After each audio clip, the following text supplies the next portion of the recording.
This is your Claritin pollen forecast.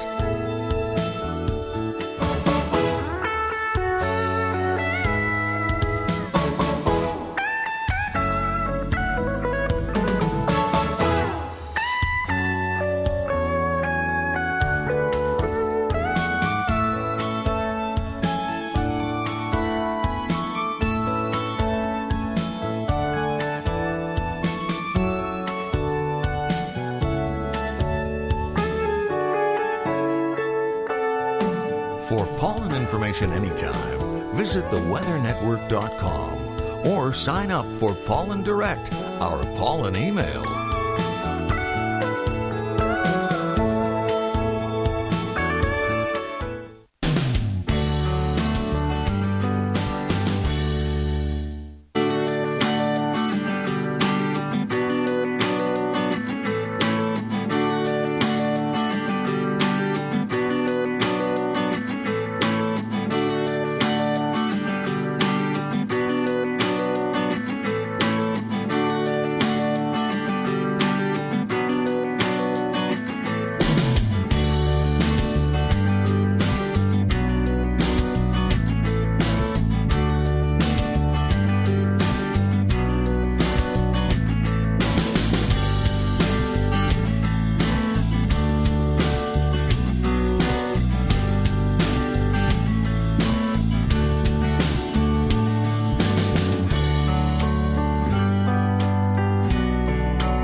Stay tuned to the Weather Network. Your national, regional, and long-range forecasts are coming up next.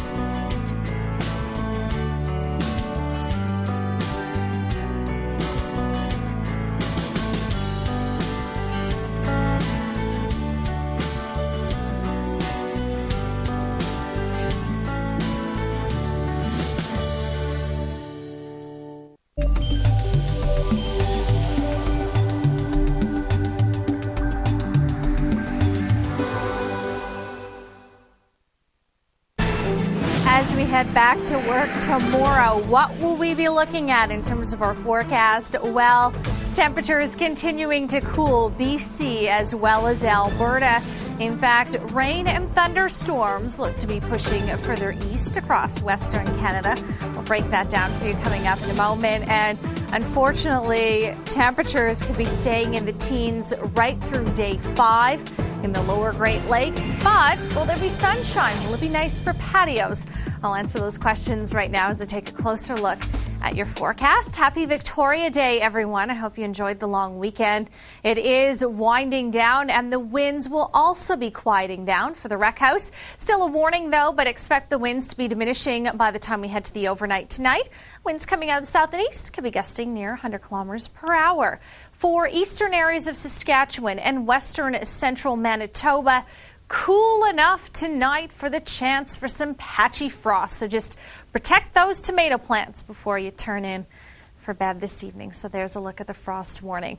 You know, this is the weekend, as I'm sure you're well aware, where a lot of us go to the cottage, get the cottage ready, or go camping. And while it was gorgeous in Western Canada in the east, it was pretty quiet amongst the popular vacation spots just because it was too cold and too unsettled for a lot of people. In fact, a lot of people packed up and came home a day early. You can thank this trough in the jet stream for the cool, unsettled conditions that we've been seeing in the eastern half of the country. The ridge is not moving east. It's just essentially collapsing on itself. That's what's been dropping down temperatures in Western Canada. And unfortunately, that's why we are not going to get warm anytime in the near future. Further east.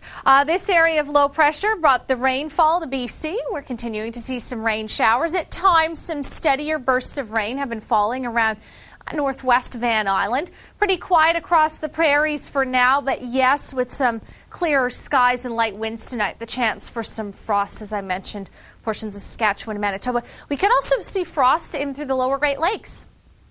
You betcha. The winds continuing to ease London through Kitchener, Mount Forest through Barrie. That's our best chance for looking at some patchy frost tonight.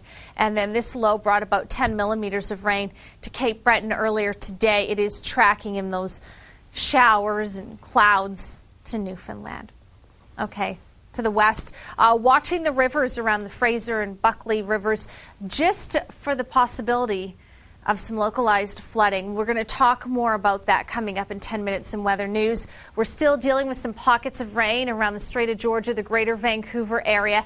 If you're in the Okanagan, it's tomorrow that you're looking at your best chance to see that precipitation swing in. Alberta, pretty nice day today. Not as hot definitely as it has been over the succeeding days, but we got up into the high teens / low 20s, so pretty nice in my opinion. There's your cloud cover this evening, more clear skies into Saskatchewan as well as Manitoba. There were showers earlier today in Winnipeg, all associated with that frontal boundary that has long since slipped into the United States. Here's a look at evening conditions. By the way, the evening in the prairies is, well, milder than it is during the day in the lower Great Lakes. Snowfall in the north up around Attawapiskat could total about 15 centimeters.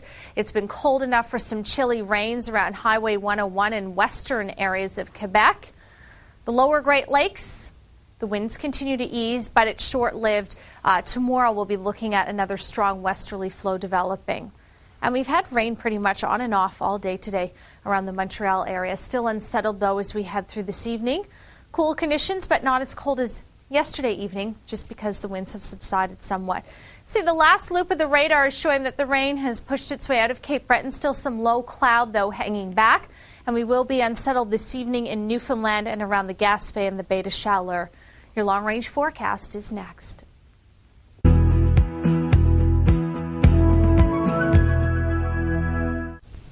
Let's take a closer look at the long-range forecast. So as we head out the door and off to work on Tuesday, don't forget your umbrella. In Edmonton, you can see some showers and even some thunderstorms strolling in. The risk for storms will extend in through southern Alberta.